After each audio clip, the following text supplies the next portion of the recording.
नमस्कार व्यूअर्स, मैं हूं अमीश देवगन और आप देख रहे हैं देश का सबसे लोकप्रिय कार्यक्रम। आज का दिन बहुत अहम है, खबरें बहुत सारी हैं, लेकिन नरेंद्र मोदी सरकार के 9 साल पूरे हो चुके हैं।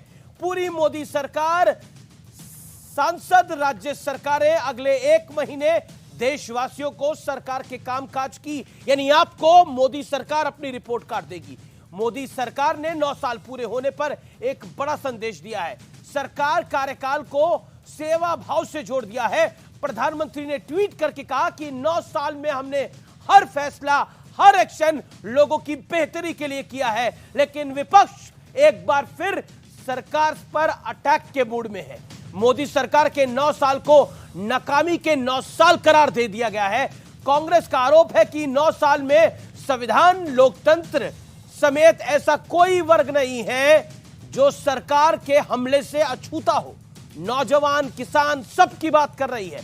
अखिलेश यादव कह रहे हैं कि सरकार के 9 साल अब पूरे हो गए हैं। यह शासन, यह सरकार अब 10 नंबरी हो गई है, जिसकी कोई उपलब्धि नहीं है। लेकिन आरोपों के इस दौर के से बाहर निकलकर देखेंगे तो क्या यह इंकार किया जा सकता है कि मोदी सरकार ने अंतर्राष्ट्रीय स्तर पर पाकिस्तान को सबक नहीं सिखाया, चीन को काबू में नहीं लिया, तो राष्ट्रीय स्तर पर कोरोना को संभाला, आपको वैक्सीन दिलवाई, शौचालय बनाए, फ्री गैस कनेक्शन दिए, नल से जल की योजनाएं बनाई, तो देश की विरासतों को भी संजोने का काम किया है। लेकिन विपक्ष लामबंद है और कई तरह के हमले बोल रहा है और उनका कहना है कि किसान बदहाल है, अब तो जवान भी बदहाल है और सबसे बुरा हाल तो हमारे खिलाड़ियों का है। तो आज देश की सबसे बड़ी बहस, एक तरफ 9 साल के काम है, दूसरी तरफ प्रण है नरेंद्र मोदी का 24 में वापस आने का। देखते हैं क्या होगा।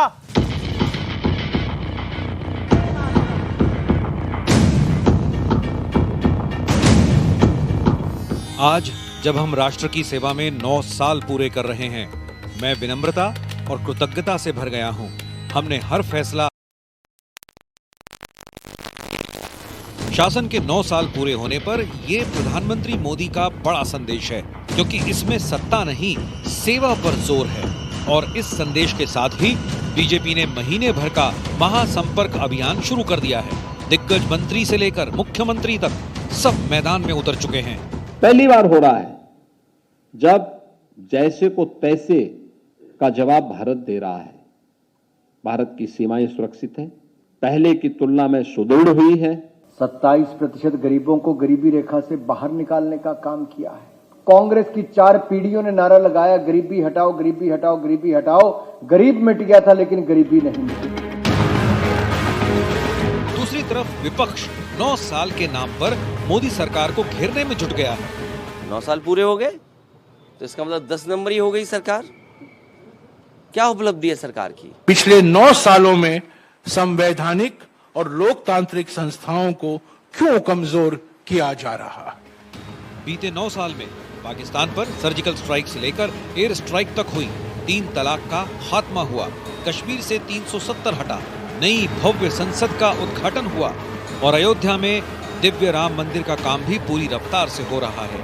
तो बड़ा सवाल है कि क्या 9 साल का एक्शन 2024 में फिर से बीजेपी के लिए सत्ता की सीढ़ी बनेगा? आज इसी सवाल पर होगी देश की सबसे बड़ी बहस।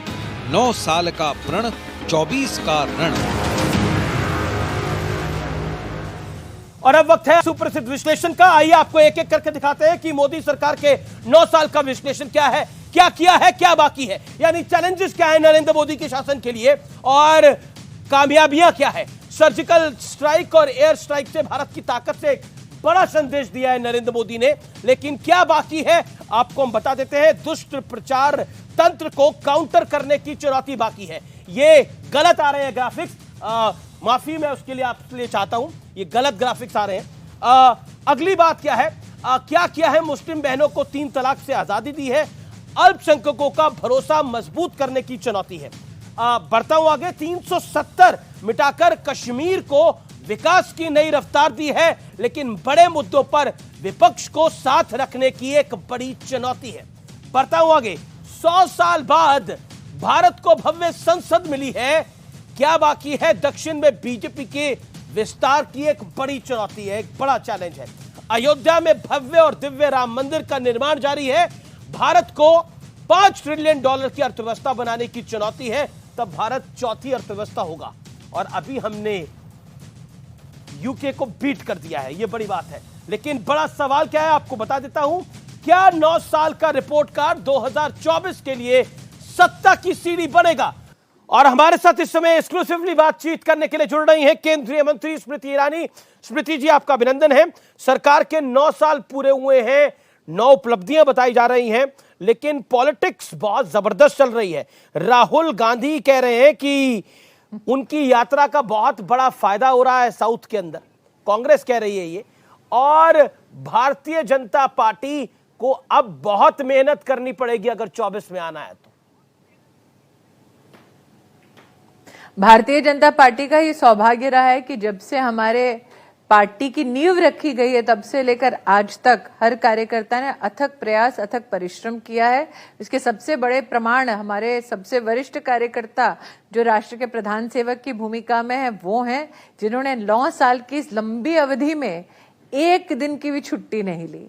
जो दिवाली अपनों के संग देश की सरहद पर अपनी सेना के संग मनाते हैं, ऐसे कर्मठ कार्यकर्ता, ऐसे कर्मठ नेतृत्व के साथ निश्चित रूप से पुनः भारतीय जनता पार्टी का कार्यकर्ता अपने आप को 2024 में लोकतंत्र के इस युद्धभूमि पर समर्पित करेगा। कांग्रेस निश्चिंत रहे, इस बार भी भाजपा का ही परचम लहराएगा, कमल का ही फूल खिल पाएगा। लेकिन कांग्रेस को एक नई एनर्जी मिल गई है। कर्नाटक में उनको लगता है कि बहुत बड़ी जीत हुई है, भारतीय जनता पार्टी की एक बड़ी हार हुई है। वहां से उनको लगता है कि कहानी अब बदल सकती है, और इसीलिए राहुल गांधी ने 150 सीटों का दावा मैं इतना ही कहूंगी कि एक कहानी निश्चित रूप से बदली है, एक कहानी निश्चित रूप से बदली है जी।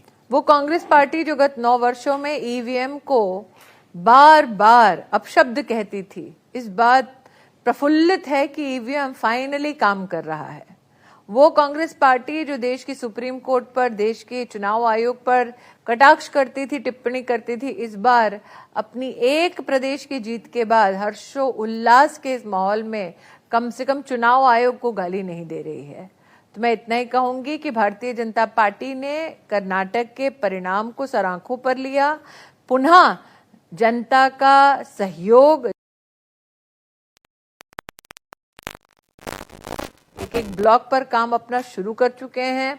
लेकिन कांग्रेस अगर इस खुशफहमी में है कि ये संकेत है 2024 में उनके लोकसभा के चुनाव में किसी भी प्रकार की जीत का, तो मैं कार्यकर्ता होने के नाते अमीर जी चाहूंगी कि वो इस खुशफहमी में लिप्त रहें और हम कार्यकर्ता हमारी पार्टी के परचम को लहराने के लिए पूर्ण रूप से सफलता पार्टी को दिलाने के लिए हर बूथ पर काम करें। लेकिन एक बड़ा सवाल, क्योंकि ये रील्स का जमाना है, शॉर्ट्स का जमाना है, तो एक सवाल मैं सोशल मीडिया व्यूअर्स के लिए आपसे पूछ रहा हूं स्मृति जी, और मुझे उम्मीद है कि आप इसका जवाब देंगी।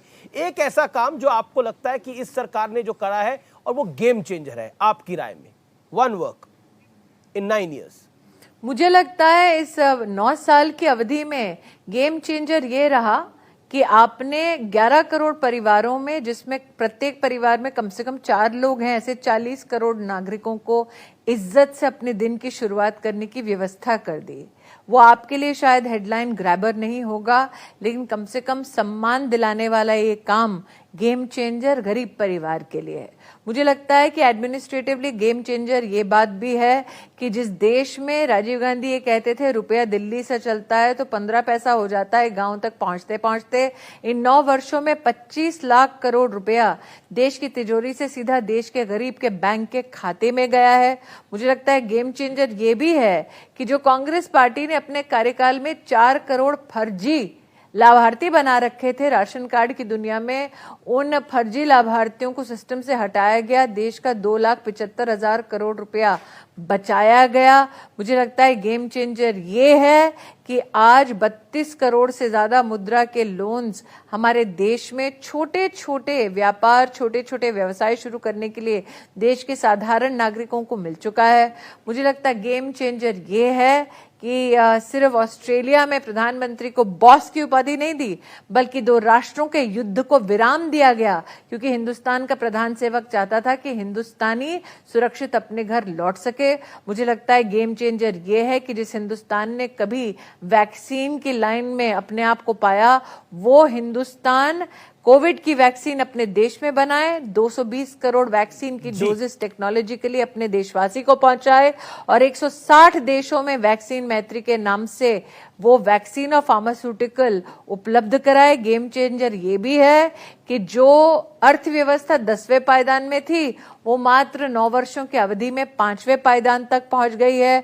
मुझे लगता है गेम चेंजर ये भी है कि आज चाहे वो रूस हो, चाहे वो यूके हो, चाहे वो यूनाइटेड स्टेट्स ऑफ अमेरिका हो, सब समझते हैं कि हिंदुस्तान और हिंदुस्तानी के दिल तक पहुंचने का रास्ता सिर्फ नरेंद्र दामोदर दास मोदी है। सब समझ रहे हैं, लेकिन राहुल गांधी क्यों नहीं समझ रहे हैं?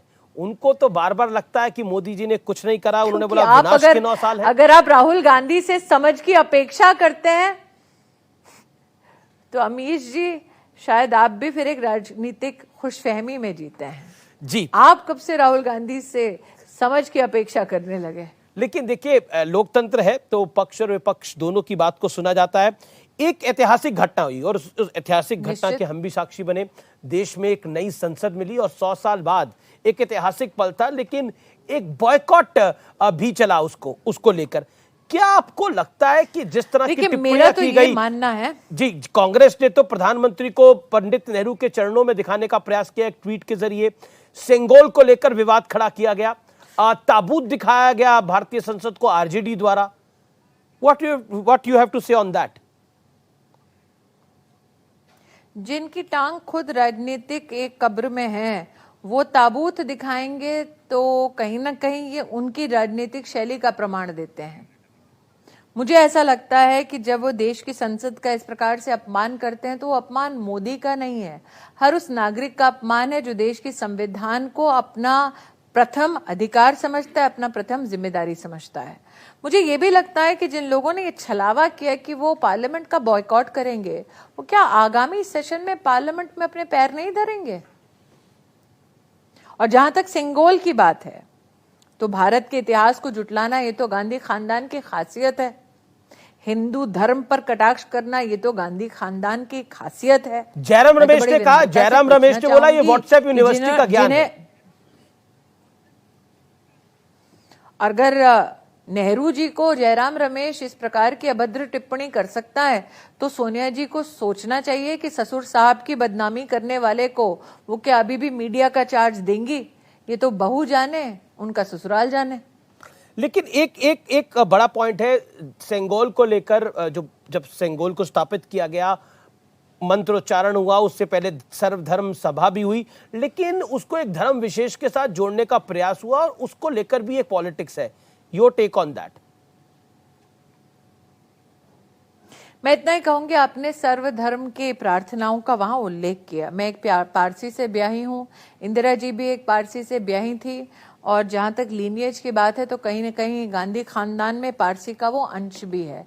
मैं एक प्रैक्टिसिंग हिंदू हूं और बड़े गर्व के साथ आज कह सकती हूं कि पारसी समुदाय की वहां प्रार्थना हुई, जिसे कहते हैं अशेम वहु वहिस्ता मस्ते उस्तास्ति उस्तायमाय या दशाए वहिस्ते अशेम। ये एक प्रैक्टिसिंग हिंदू पारसी धर्म की एक प्रेयर आज आपके सम्मुख हम लोग बड़ी विनम्रता के साथ, श्रद्धा के साथ अर्पित कर रहे हैं, धर्म को, समाज को, भगवान को। तो सर्वधर्म संभाव क्या होता है, उसका एक चित्र आपने पार्लियामेंट की उस नई संसद की व्यवस्था को लोकार्पित करने से पहले स्वयं देखी है। जहां तक हिंदू संतों का सवाल है, तो क्यों कांग्रेस पार्टी को हिंदू संतों से इतना परहेज है, ये सवाल एक्चुअली पूछना ही व्यर्थ है। क्योंकि जिन्होंने शंकराचार्य पर कटाक्ष कर लिया, संतों पर लाठी चार्ज करवाया, उनसे मैं अपेक्षा ही कैसे कर सकती हूँ कि वो मेरे समाज का, मेरे धर्म का सम्मान करें। जिन्हें सत्ता की कुर्सी पर बैठकर हिंदू आतंकवादी प्रतीत होता है, उनसे मैं अपने समाज के प्रति कैसे सम्मान अपेक्षित कर सकती हूँ? जी, जो अपनी कर्नाटक की जीत को हिंदू धर्म के खिलाफ की जीत बताते हैं, उनसे मैं कहाँ अपेक्षा कर सकती हूँ कि वो मेरे धर्म के प्रति आदर का भाव रखें, जिन्होंने राम के अस्तित्व को झुठला दिया, जो आज तक एक पग नहीं धरे राम मंदिर के प्रति। उनके प्रति मैं यही भावना रख सकती हूँ कि ना मेरे समाज का सम्मान करेंगे, ना मेरे संतों का सम्मान करेंगे जी। लेकिन ना एक और संसद का सम्मान करेंगे। जी, एक और बड़ा प्रमाण तो उन्होंने खुद ही दे दिया। जी, एक और बड़ा विषय है पहलवानों को लेकर जो विवाद चल रहा है। उन्होंने विसर्जन का भी आज प्रयास किया, फिर नरेश टिकैत को दे दिए। क्या आपको लगता नहीं है भारतीय जनता पार्टी के लिए कि शासन के लिए, सरकार के लिए एक इमेज में बहुत बड़ा डेंट है, जिस तरह से पहलवान सड़कों पे हैं लगातार?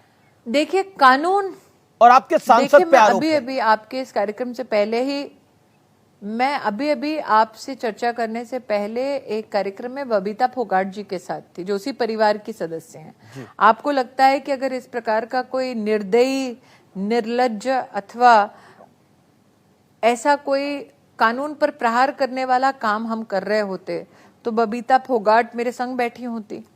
जहां तक कानून की बात है, सुप्रीम कोर्ट ने स्वयं इस विषय पर अपनी टिप्पणी कर दी है। आपको भाजपा पर विश्वास ना हो तो क्या सुप्रीम कोर्ट पर भी आप विश्वास नहीं करेंगे? वर्तमान में एक इन्वेस्टिगेशन चल रही है। जितना कानून मैंने समझा है, इन्वेस्टिगेशन में हस्तक्षेप करना कानून की मर्यादा का उल्लंघन करना है। तो क्यों कांग्रेस पार्टी चाहती है कि कानून का उल्लंघन हो? क्यों कांग्रेस पार्टी चाहती है कि निष्पक्ष जांच ना हो? क्यों कांग्रेस पार्टी के सरगना और कई नेता ऐसे विषय में नेतृत्व करते हुए दिखाई दे रहे हैं और उनकी मंशा न्याय संगत ना हो, राजनीति के प्रति हो? ये प्रश्न तो निश्चित रूप से वर्तमान में जनता के मध्य में घूम रहे हैं। मैं इतना ही अपील करूंगी कि वो महिला जो कानूनी लड़ाई लड़ती है इंसाफ के लिए, उसके पक्ष की बात कहती हूँ।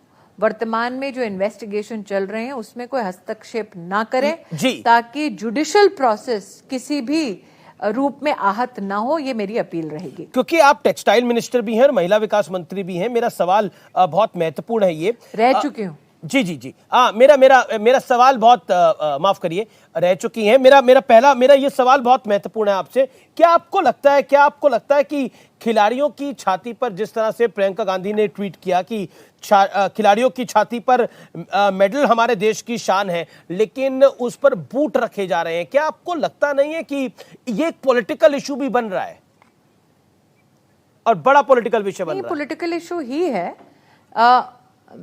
पॉलिटिकल इशू ही है, इससे कोई मैं दो राय नहीं रखती हूँ। एक सांसद के नाते मैं इतना ही कहना चाहती हूँ कि जिस खानदान ने अपने आप को कई रत्न दिए, कई राष्ट्रीय सम्मान और पुरस्कार दिए, उस खानदान की राजनीतिक धरा अमेठी में सबसे पहली बार पद्म पुरस्कार अगर सामान्य गरीब परिवार की किसी लड़की को मिला तो वो भारतीय खेल के लिए मिला। उस लड़की का नाम सुधा है। तो जिन्हें इस बात की सुध नहीं थी कि उनके अपने राजनीतिक क्षेत्र में किस प्रकार की बेटियों की प्रतिभा को सम्मानित किया जाना चाहिए, वो अगर ये सारे कटाक्ष अपने राजनीतिक लाभ के लिए ना करें तो बेहतर। लेकिन मैं भी जानती हूँ आदत से मजबूर है, निश्चित रूप से ये करेंगे। दोबारा कहती हूँ, एक महिला होने के नाते निष्पक्ष जांच हो, जुडिशियल प्रोसेस में कोई बाधा ना बने, और जिस केस में स्वयं सुप्रीम कोर्ट अपनी टिप्पणी दे चुके हैं उस पर, सुप्रीम कोर्ट पर जो विश्वास नहीं करते उस पर मैं कोई टिप्पणी नहीं कर सकती। आखिरी सवाल, सुप्रीम कोर्ट की टिप्पणी का सम्मान नहीं कर सकते।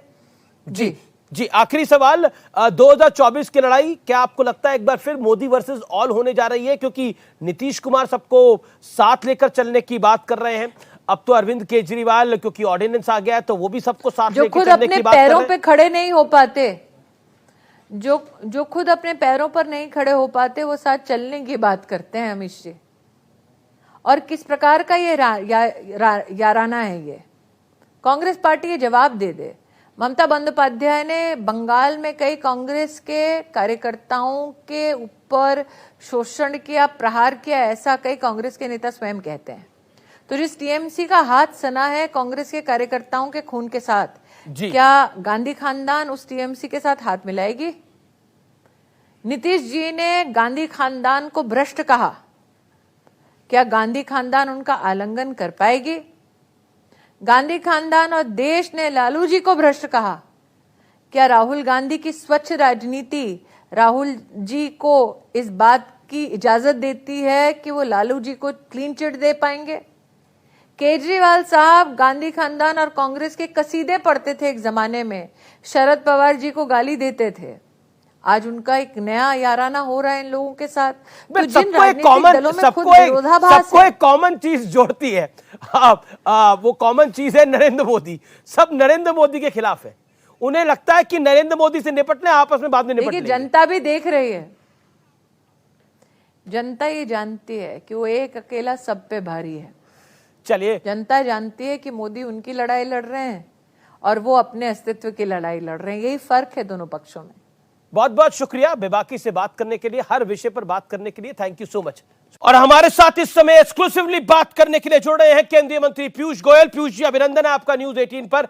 मेरा पहला और अहम सवाल है, मोदी सरकार 9 साल के कामकाज का गुणगान कर रही है, लेकिन आपके लिए चुनौती 24 का रण भी है, क्योंकि विपक्ष लामबंद हो गया है। वो कह रहा है कि हर हाल में हम सब साथ आएंगे तो मोदी हार जाएंगे।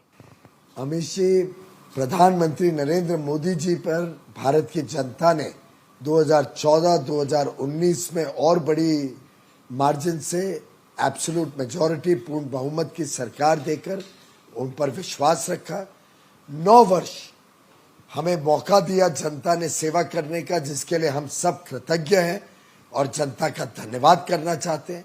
और आगे चल के भी लोग समझते हैं कि कौन उनके हित का काम करता है, कौन देश को कमजोर बनाता है। जी, मेरा एक बड़ा अहम सवाल है कि आपको लगता है कि 9 साल के कामकाज आपकी 2024 की जीत की नींव रखेंगे, लेकिन बीते 6 महीनों के अंदर बीजेपी अगर गुजरात का चुनाव जीती है तो बीजेपी ने कर्नाटक का चुनाव, एक बहुत बड़ी हार भारतीय जनता पार्टी को देखने को मिली है।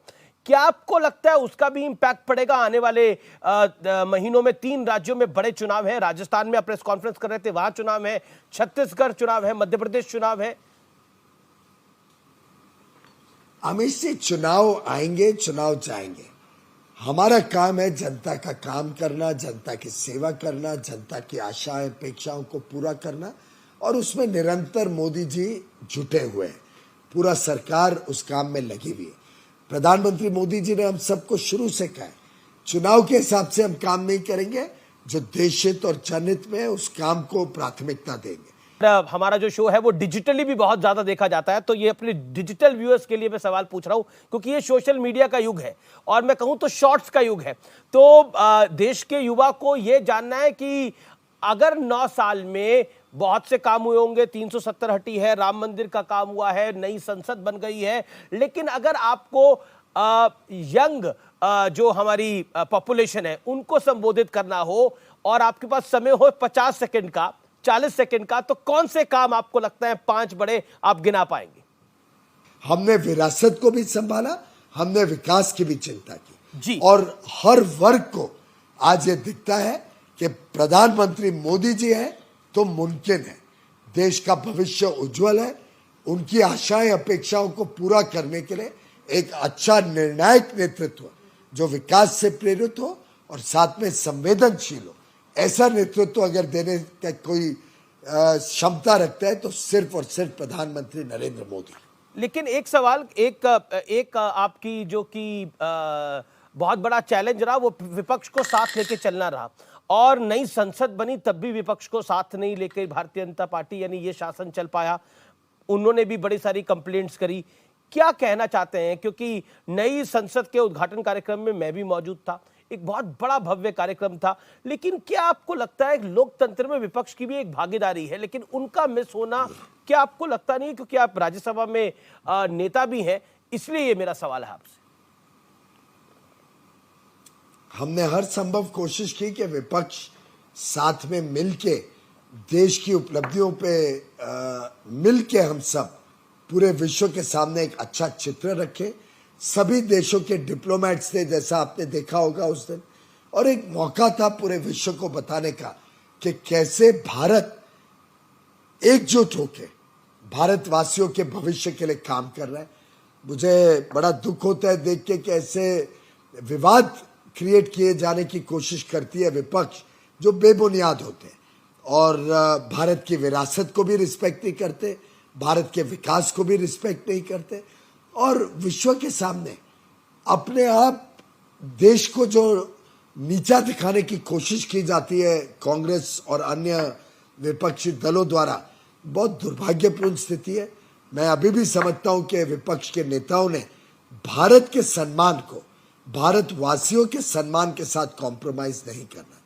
लेकिन मेरा अगला सवाल आपसे ये होगा कि और ये आखिरी सवाल भी है, क्या आपको लगता है कि 24 भारतीय जनता पार्टी के लिए मुश्किल होगा, आसान होगा, वो तो आने वाले 6 महीने बताएंगे, लेकिन राहुल गांधी को एक नई एनर्जी मिल गई है भारत जोड़ो यात्रा के बाद, नई एनर्जी मिल गई है कर्नाटक में जीत के बाद, और वो अब दावा कर रहे हैं कि मध्य प्रदेश में उनकी 150 से ज्यादा सीटें आ रही हैं। राहुल गांधी इस तरह की बात नहीं करते, लेकिन इस बार वो पहली बार दावा कर रहे हैं कि 150 से ज्यादा सीटें आ रही हैं। क्या आपको लगता है कि एक कॉन्फिडेंट कांग्रेस देखने को मिलेगी हमें आने वाले 1 साल में? देखिए, हम तो चुनौती स्वागत करते हैं, और चुनौतियों में तो आपने देखा है कि भारतीय जनता पार्टी सबसे अच्छा परफॉर्म करती है। राहुल गांधी जी में थोड़ी एनर्जी आ गई तो ये तो अच्छी बात है। पहले जिस प्रकार का चित्र पेश करते थे उससे तो अच्छा है कि कम से कम थोड़ा कुछ काम मेहनत करना भी शुरू करें। जो राज्य सरकारें वो चला रहे हैं उसको जरा अच्छे तरीके से चलाएं, उनको ईमानदारी से चलाएं। जो इतने सारे प्रॉमिसेस कर रखे हैं, आश्वासन दे रखे हैं, उसको पूरा करें, और जनता के विश्वासघात ना करें जनता के साथ। अभी तक जो उनका ट्रैक रिकॉर्ड है, जहां जहां कांग्रेस की सरकार आई है, उन्होंने सिर्फ और सिर्फ विश्वासघात किया है उनकी जनता के साथ, और आगे अब क्या करते हैं वो तो समय बताएगा। हमारा काम, लक्ष्य तय है। हम जनता की संवेदनशील तरीके से काम करने में विश्वास रखते हैं। जनता की रोजमर्रा की दिक्कतों में कैसे हम उनका सशक्तिकरण करें, उसमें हम सब जुटे हुए हैं, और देश को कैसे विश्व पटल पर और भारत में मजबूत बनाएं, अर्थव्यवस्था को कैसे ऐसी नींव दें कि वर्षों तक तेज गति से भारत प्रगति करे। हमारा काम उस पर फोकस करना है जी। कांग्रेस और अन्य विपक्षी दल जो करती है उसका स्वागत है। हमें जनता के ऊपर विश्वास है, जनता मोदी जी के साथ है। राहुल गांधी जी अवश्य मध्य प्रदेश में जाके दिन रात कैंपेन करें, हम बहुत ही प्रसन्न होंगे, बहुत ही स्वागत करेंगे। जी, बहुत बहुत शुक्रिया आपका हमारे साथ जुड़ने के लिए। लेकिन चलते चलते एक सवाल मैं आपसे जरूर पूछना चाहता हूं, ये खिलाड़ियों को लेकर जो आंदोलन चल रहा है और आज मेडल गंगा में बहाए जा रहे हैं, उसको विषय पर आपका क्या कहना है? क्यों ये भारतीय जनता पार्टी की सरकार की परसेप्शन के लिए अच्छा नहीं है? मैं समझता हूं कि जो भी असलियत है वो तो कोर्ट के समक्ष है, मैटर कोर्ट के सामने। कोर्ट जैसा निर्णय लेगी, the law will take its course. जी, thank you so much Piyush Goyal, हमारे साथ जुड़ने के लिए, अपनी बात को रखने के लिए, हर विषय पे बात करने के लिए। Thank you so much. हमारे साथ अश्विनी वैष्णव है। अश्विनी वैष्णव, आपसे सवाल है, भारत 2 साल में दुनिया की 4थी बड़ी अर्थव्यवस्था क्या बन जाएगा? इस बीच विपक्ष दावा कर रहा है कि अर्थव्यवस्था चौपट हो गई है। अश्विनी वैष्णव, सीधा जवाब आपका क्या है? जब 2004 में श्रद्धेय अटल जी ने यूपीए को सरकार की जिम्मेदारी सौंपी थी, भारत 10वें संख्या पे था, 2014 में भी 10वें संख्या पे। 2014 में जब प्रधानमंत्री श्री नरेंद्र मोदी जी ने जिम्मेदारी संभाली, 10वें से 5वीं संख्या पे लेके आए 2023 तक, और अगले 2 साल के अंदर अंदर 4थे स्थान पे पहुंचेंगे। देखिए, ये विपक्ष के पास आज कुछ कहने को है नहीं, क्योंकि जो वो लोग 60 वर्षों में नहीं कर पाए, केवल एक परिवार की सेवा करते रहे, आज उनके सामने एक नया मॉडल प्रस्तुत हुआ है। इस मॉडल में, जिस मॉडल में टेक्नोलॉजी गरीब व्यक्ति तक, साधारण परिवार तक पहुंच रही है, उनकी जिंदगी में एक बड़ा परिवर्तन लेके आ रही है।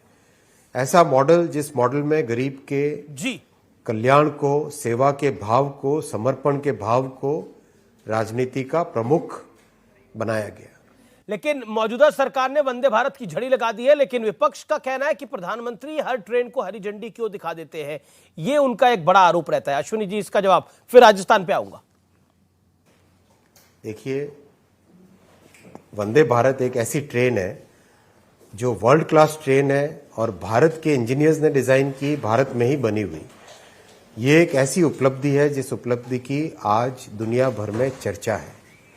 आज हमारे नौजवानों को जो आकांक्षाएं उनकी, जो एस्पिरेशंस है, उस एस्पिरेशंस का ये बहुत बड़ा फल है।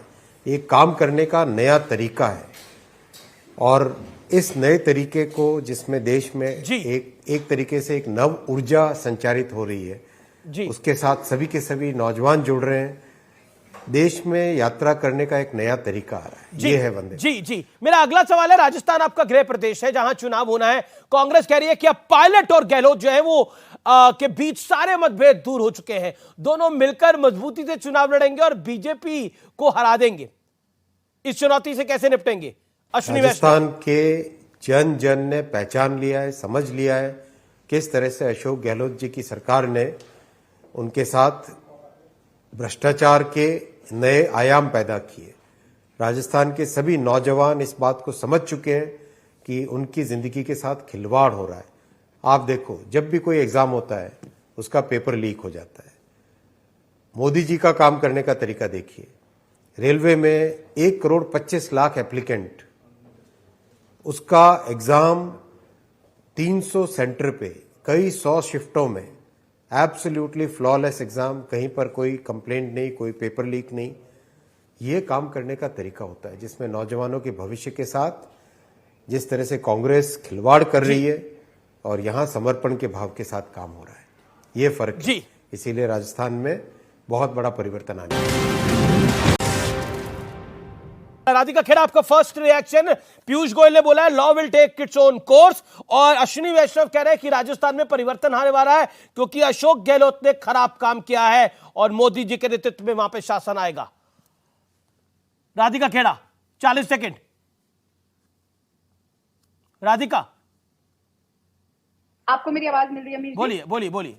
बहुत अच्छा होता हमारे माननीय रेल मंत्री साहब अगर उन ट्रेन के बारे में भी चर्चा कर लेते जो रोज लेट हो रही है और कैंसिल हो रही है। नई ट्रेन तो शुरू कर दी, पर जो ट्रेनें चलती थी हर रोज 2 से 3 घंटे, 6 घंटे, 7 घंटे, आप जाके देखिए, कभी रेलवे स्टेशन जाइएगा अपनी कैमरा टीम को भेज के, किसी भी स्टेट में रोज ट्रेन लेट हो रही है या ट्रेन कैंसिल हो रही है। तो पहले वो अपना जो उनके पास कार्यभार है उसको तो संभाले। और रही बात राजस्थान की, जी, जिन लोगों से अपना घर ही नहीं संभल रहा उनको दूसरों के घर में आके ताक झांक नहीं करनी चाहिए। राजस्थान की सरकार जिस तरीके से मेडिकल इंश्योरेंस लेकर आई है, 25 लाख रुपए तक लोगों को अपनी मेडिकल के लिए खर्चा नहीं करना पड़ेगा। 500 रुपए का सिलेंडर, पूरे देश में जब हाहाकार मच रखा है सिलेंडर के नाम पर, तो राजस्थान में 500 रुपए का सिलेंडर मिल रहा है। इतनी स्कीम्स, और हेल्थ को लेकर किस तरीके से भिलवाड़ा का कोरोना मॉडल फेमस है वो सब जानते हैं। वहां की स्कूल भी है, वो भी नंबर 1 पे है। तो ये जितना कहना चाहते हैं, अभी इनको पछाड़ पड़ी है कर्नाटक में 40% कमीशन।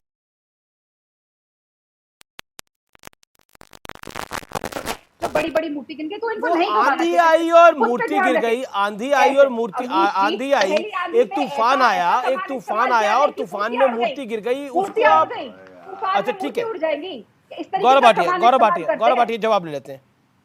ऐसी तूफान आएगा, जनता के वोटों का सैलाब आएगा, मोदी सरकार भी उड़ने वाली है 2024 में। चलिए मैं उत्तर दे दूं? हाँ, धन्यवाद। देखिए, मैं आपको बताता हूं राजस्थान में इनका सुपड़ा क्यों साफ होगा। हम देख ही रहे हैं अशोक गहलोत और सचिन पायलट में आपस में ही द्वंद्व चल रहा है, युद्ध चल रहा है, एक दूसरे को वही खत्म कर देंगे। लेकिन 3-4 आंकड़े बड़े महत्वपूर्ण हैं। अश्विनी जी ने भी अभी अपनी बात कही, उसी को आगे बढ़ाते हुए सबसे सीआरपी डेटा मेरे पास है, आखिरी जो आया था 2021 का, 6,337, और रेप का क्राइम रेट है 16.4 जी। अगर उत्तर प्रदेश से इसकी तुलना करें, वहां 2.6, मतलब करीब 7 गुना ज्यादा उत्तर प्रदेश से, क्योंकि एक जगह कानून का राज है, एक जगह जंगल राज है। दूसरा, सबसे ज्यादा पेट्रोल महंगा पूरे भारत में कहां है? राजस्थान, श्री गंगानगर। महंगाई की बात करेंगे ये लोग, सबसे महंगा पेट्रोल तो आप बेच रहे हो वैट लगा के। गौरव भाटिया, एक तरफ मोदी सरकार के 9 साल कंप्लीट हो रहे हैं, उसका गुणगान हो रहा है, दूसरी तरफ पहलवान सड़कों पे हैं, वो अपने मेडल गंगा में बहा रहे हैं। देखिए, आपने चर्चा का विषय जो मोदी सरकार के 9 साल हैं वो रखा था, तो मैं सबसे पहले तो एक बात कहूंगा, नरेंद्र मोदी सम्मानित नेता हैं और भारत ने जिस तरह से 9 साल में प्रगति करी है ये सबने देखा है और इसीलिए जनता मोदी जी को आशीर्वाद देती है। और अब मैं कुछ बातें आपके समक्ष रखना चाहता हूं। सबसे पहले ये मत भूलिएगा कि अभी एक दिन पहले ही हमने देखा कैसे लोकतंत्र के मंदिर को एक नए मंदिर इमारत मिली, पार्लियामेंट हाउस। यह 75 साल में कोई और नहीं कर पाया, नरेंद्र मोदी जी ने किया। यह भी सत्य है, अनुच्छेद 370 जो अस्थाई था, स्थाई जिसको कहा जाता है टेम्पररी, वो टेम्पररी शब्द कोई नहीं हटा पाया और हटाया तो नरेंद्र मोदी जी ने। 1 रैंक 1 पेंशन लागू करी तो नरेंद्र मोदी जी ने करी। और हमने देखा किस तरह से जीएसटी का सपना कांग्रेस पार्टी ने दिखाया, पूरा करा नरेंद्र मोदी जी ने। अब आप एक और चीज देखिए, 21 साल मुख्यमंत्री और प्रधानमंत्री रहे हैं लेकिन कोई दाग नहीं लगा। और दूसरी तरफ कांग्रेस पार्टी है, 3 व्यक्ति गांधी परिवार के भ्रष्टाचार के आरोप में बेल पे बाहर है। नरेंद्र मोदी जी वो व्यक्ति है जो हर दिवाली सेना वाली सरहद पे जवानों के साथ बिताते हैं क्योंकि परिवार मानते हैं। दूसरी तरफ वो है हर दिवाली दलाली वाली। राफेल 9 साल तक करार करा लेकिन एके एंटनी ने कहा कि हमारे पास रुपए नहीं है। और लेकिन अखिलेश यादव तो कह रहे हैं, गौरव वाडिया आपने अपनी ओपनिंग रिमार्क को दिया 1.5 मिनट, लेकिन अखिलेश यादव कह रहे हैं 10 नंबरी सरकार हो गई है ये। अब जवाब दीजिए, 30 सेकंड गौरव। हाँ, देखिए ऐसा है कि वो एक कहावत है कि बाप नंबरी बेटा 10 नंबरी। तो मुलायम सिंह यादव जी तो श्रद्धेय हैं, वो तो नंबरी थे नहीं, तो ऐसा क्यों है कि बेटा 10 नंबरी वाली बात कर रहा है। और मत भूलिएगा कि अखिलेश यादव वो मुख्यमंत्री हैं रहे कि जिनके लिए कहा जाता था अमीर जी 5.5 मुख्यमंत्री और आधा कौन, तो आधा अखिलेश यादव थे। आजम खान अगर पैर रख देते थे धरती पर तो इतना दबाव बन जाता था कि आधा मुख्यमंत्री अखिलेश यादव जमीन में घुस जाते थे। और आप याद करिए किस तरह से सरकारी बंगले की 200 रुपए की टोटी चुराई। तो कौन है 10 नंबरी? 10 नंबरी तो अखिलेश यादव हुए और उनकी सरकार को 420 सरकार बताते थे क्योंकि रिवर फ्रंट घोटाला हुआ उनके समय में, किसानों की जमीन हड़पी गई उनके समय में। तो ऐसे 420 जो करते हैं व्यक्ति, वो क्या 10 नंबरी बोल रहे हैं? दुनिया कह रही है आप ही 10 नंबरी हो। आपने तो अपने पिताजी को ठग लिया, उनको ही कुर्सी से हटा दिया। अनुराग भदौरिया, देखिए क्यों लग रही है आपको ये सरकार 10 नंबर? देखिए आप अच्छी तरह जानते हैं भारतीय जनता पार्टी ने जो वादे किए तो पूरे किए नहीं। क्या किसान की इनकम दोगुनी हो गई? मैं पूछना चाहता हूं। और जैसे ही आपने पूछा कि जो हमारे देश की गौरव महिलाएं हैं वो मेडल बहा रही है, कह रहे इस पे तो मैं बाद में आऊंगा, इस पे तो बात नहीं करूंगा क्योंकि इस पे बात नहीं करना चाहते। हम जरा ये बात करते हैं कि हमने नया पार्लियामेंट भवन बनाया लेकिन राष्ट्रपति जी को नहीं बुलाया, उससे उद्घाटन हमने नहीं करवाई। पेंशन की बात कर रहे हैं, हम तो कहते हैं पुरानी पेंशन बहाल करो ना। पुरानी पेंशन क्यों नहीं बहाल करते? उसमें क्या दिक्कत है भाई? उसकी बात नहीं करेंगे। फिर कभी कभी एक दिन इनकी जो व्यक्तिगत टिप्पणी की आदत है, एक दिन मैं आपकी डिबेट में था, मैं सोफे पे बैठ बदलने की आदत है ना प्रभु, हमारी बदलने की आदत नहीं है। हम वो हंस हैं जो सूखे तालाब के किनारे बैठे बैठे फना हो जाएंगे लेकिन तालाब नहीं बदलेंगे, ये याद रखिए। लेकिन याद रखिए कि हम किसी से व्यक्तिगत हमला कभी करते नहीं। आपने किया था इसलिए मैंने आपको जवाब दिया कि हम ना सोफा बदलते हैं, ना दल बदलते हैं, ना ईमान बदलते हैं, ना मन बदलते हैं। हम अगर समाजवादी हैं, तन मन से समाजवादी हैं, सत्ता आए या ना आए, सत्ता में रहे या नहीं रहे, हम समाजवादी हैं। क्योंकि मेरी विचारधारा समाजवादी है, क्योंकि हम सत्ता के लालच में नहीं रहते हैं। तीसरी बात, जहां तक आपने 9 साल की बात की तो मैं इनसे बस इतना ही पूछना चाहता हूं, ये बता दीजिए कि बड़ी लंबी लंबी बात काला धन लाने की बात थी, आप क्या काला धन आ गया क्या? उसके एवज में नोटबंदी की गई थी, क्या आतंकवाद भी खत्म हो गया? क्या हो गया क्या आतंकवाद? क्या आप बताइए, बेरोजगारी आपने बोला था महंगाई बेरोजगारी सब खत्म हो जाएगी, हो गई क्या? डीजल पेट्रोल 35 रुपए हो गया क्या? वो तो 100 के पार चला गया। इसके बारे में तो आप नहीं, इस पे तो आप बात करेंगे नहीं। मैं आपसे पूछना चाहता हूं, आपने बोला था कि हम हर घर के ऊपर छत होगी, हर व्यक्ति के ऊपर छत होगी। अब वो छत चली गई 1947 में, अब 2047 में होगी जाके। आपने हर प्लान को आगे बढ़ा दिया। जनता आप सोच रही थी अब नया भारत बनाएंगे, डिजिटल भारत बनाएंगे। भारत ऐसा कभी किसी ने नहीं सोचा था कि एक तरफ पार्लियामेंट का नहीं, एक तरफ नए भवन का उद्घाटन होगा। नहीं, प्रधानमंत्री जी सम्मानित है, रहेंगे, क्योंकि हम आपकी तरह नहीं। अनुराग, आपने अपने ओपनिंग रिमार्क लगभग 1.5 मिनट का दिया। सम्मान है, गर्व भी है कि हमारे प्रधानमंत्री। अब शांति। लेकिन भवन का आपने तो पिछली डिबेट का भी स्कोर सेटल करने की कोशिश। अनुराग होल्ड ऑन। लेकिन गौरव भाटिया, एक परसेप्शन की बात होती है।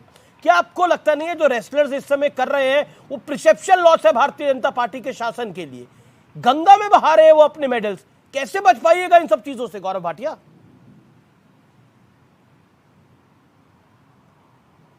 अमीर जी, देखिए, आपके प्रश्न का मैं उत्तर बिल्कुल दूंगा, लेकिन मैं एक बात जरूर आपसे विनती करूंगा। कम से कम वो पार्टी के प्रवक्ता जिनके अध्यक्ष ने कहा था लड़के हैं लड़कों से गलती हो जाती है, बलात्कार तो छोटी सी घटना होती है, वो यहाँ पे ज्ञान ना बांटे। और कांग्रेस की प्रवक्ता भी यहाँ बैठी हैं, इनके तो सोशल मीडिया और मीडिया डिपार्टमेंट में ही महिलाओं के साथ गलत हो जाता है और उनको क्लीन चिट कांग्रेस पार्टी दे देती है। और अशोक गहलोत तो मुख्यमंत्री हैं, सबसे ज्यादा बलात्कार के मामले कहां पे हैं आपको मालूम है? राजस्थान में। और उसके बाद अशोक गहलोत कहते हैं ये छोटा रेप है, झूठे मुकदमे लिखवाए जाते हैं। अब मैं आपके प्रश्न का उत्तर देता हूं। देखिए, जो महिलाएं हैं, जो रेसलर्स हैं और जितने भी हमारे खिलाड़ी हैं, उनका सम्मान किसी ने किया है तो श्री नरेंद्र मोदी जी ने किया है, और सम्मान किसी ने किया है तो हमारी सरकार ने किया है। कानून सबके लिए एक होता है। अभी जी, आप जानते हैं सर्वोच्च न्यायालय तक ये मामला गया। सर्वोच्च न्यायालय ने कहा है एफआईआर लिखी जाए, वो लिखी गई, जांच चल रही है। और किसी भी जांच पे टिप्पणी करना एक प्रवक्ता का अधिकार नहीं है, और एक वरिष्ठ अधिवक्ता होने के नाते मैं आपको एक बात और बता दूं। अब मैं आपसे एक बड़े गंभीर मुद्दे पर बात करने जा रहा हूं जो बहुत महत्वपूर्ण है। आप सभी जानते हैं कि कुछ दिनों से हमारे देश के पदक वीर पहलवान धरने पर है। विवाद इतना बढ़ गया है कि आज ये लोग अपने मेडल्स गंगा में विसर्जित करने के लिए पहुंच गए। हालांकि अब इन्होंने ये फैसला वापस ले लिया है, लेकिन क्या ये वाकई जरूरी था कि खून पसीने से अर्जित किए गए ये मेडल्स जो देश की आन बान और शान है, देश का अभिमान है, उन्हें गंगा जी में विसर्जित करने का फैसला लिया जाए? यहां यह भी ध्यान रख करने की बात है कि पहलवानों ने ये जो मेडल हासिल किए हैं, इसमें देश का और देशवासियों का भी एक बहुत बड़ा योगदान है। यानी आपका योगदान है, देशवासियों की मेहनत की कमाई है जो कि टैक्स से आती है। उससे ही इन खिलाड़ियों को वो तमाम सुविधाएं हासिल होती हैं जिससे ये बेहतर प्रदर्शन कर पाते हैं। तो देश की भावनाओं को ध्यान में रखते हुए इन पदकवीर पहलवानों को ऐसे किसी भी कदम से पहले 1000 बार सोचना चाहिए।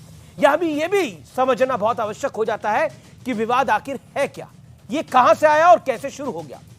बात शुरू होती है 18 जनवरी 2023 से, जब विनेश फोगाट, साक्षी मलिक और बजरंग पुनिया ने दिल्ली के जंतर मंतर पहुंचकर रेसलिंग फेडरेशन के अध्यक्ष बृजभूषण शरण सिंह पर 7 महिला पहलवानों के यौन शोषण के आरोप लगाए, जिसमें एक नाबालिग भी शामिल है। आरोपों पर तुरंत एक्शन दिखाते हुए खेल मंत्रालय ने कुश्ती संघ से 72 घंटे के अंदर जवाब देने के लिए नोटिस तक भेजा। इसके बाद 19 और 20 जनवरी को खेल मंत्री अनुराग ठाकुर ने अपने सारे कार्यक्रम रद्द कर डाले और खिलाड़ियों से घंटों बातचीत की। इस बैठक में खिलाड़ियों ने न्यूट्रल कमेटी बनाने को कहा, उनकी ये मांग मान ली गई। साथ ही इन खिलाड़ियों के सुझाव पर ही ये समिति में सदस्यों को शामिल किया गया। 20 जनवरी को अनुराग ठाकुर के साथ प्रेस कॉन्फ्रेंस करते हुए खिलाड़ियों ने कहा कि वो सरकार के एक्शन से खुश है, ये ऑन रिकॉर्ड है। 21 जनवरी को रेस्लर्स ने अपना प्रोटेस्ट खत्म भी कर दिया।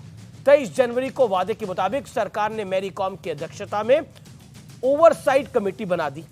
इस कमेटी ने हर शिकायतकर्ता को सुना और वीडियो रिकॉर्डिंग तक की। इसके बाद आगे की जांच के लिए सारी चीजें दिल्ली पुलिस को सौंप दी जाती है। दिल्ली पुलिस बृजभूषण शरण सिंह के खिलाफ 2 मामले दर्ज कर चुकी है। लेकिन एक वक्त जो पहलवान निगरानी कमेटी की मांग कर रहे थे, दिल्ली पुलिस में शिकायत दर्ज करा रहे थे, अब कहते हैं कि उन्हें ना निगरानी कमेटी पर भरोसा है, ना ही दिल्ली की पुलिस पर भरोसा है। अब प्रदर्शन कर रहे पहलवानों की मांग है कि बृजभूषण शरण सिंह को तुरंत अरेस्ट कर दिया जाए और सांसद समेत उन्हें तमाम पदों से बर्खास्त कर दिया जाए।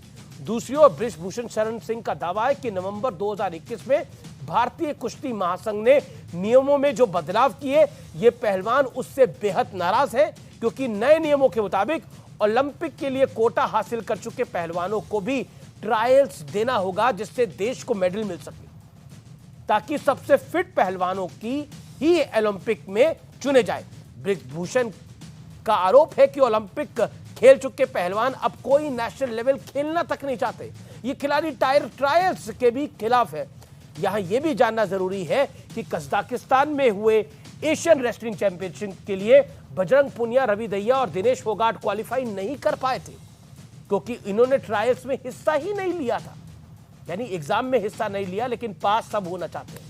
वैसे आपको मैं बता दूं, 28 मार्च से 2 अप्रैल के बीच दिल्ली में एशियन चैंपियनशिप का आयोजन भी होना था, जिसे भारत होस्ट कर रहा था, लेकिन पहलवानों के इस विवाद के चलते यूनाइटेड वर्ल्ड रेसलिंग ने इस चैंपियनशिप को दिल्ली से बाहर कजाकिस्तान शिफ्ट कर दिया। आरोप यह भी लग रहे हैं कि पहलवानों का मंच सियासी अखाड़ा बन गया है, क्योंकि इस मंच पर बीते कुछ दिनों में कई राजनीतिक दल और नेता दिखाई दिए हैं।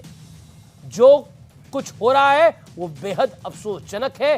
देश के खिलाड़ी देश का मान, सम्मान और अभिमान के प्रतीक है, इसलिए मेरी अपील है कि इस विवाद का निपटारा जो है वो जल्द से जल्द हो और समझदारी और संयम से काम लेना पड़ेगा, क्योंकि अगर सबको अपनी गरिमा बनाए रखना है तो समझदारी और संयम बेहद बेहद आवश्यक हो जाता है, क्योंकि एक खिलाड़ी सिर्फ अपने बूते नहीं बनता, उस खिलाड़ी के पीछे उसके कोच की मेहनत होती है, देशवासियों की मेहनत होती है, उनका टैक्स पेयर का पैसा होता है, और साथ ही साथ एक बहुत बड़ा तंत्र होता है जो उसकी मदद करता है। नमस्कार।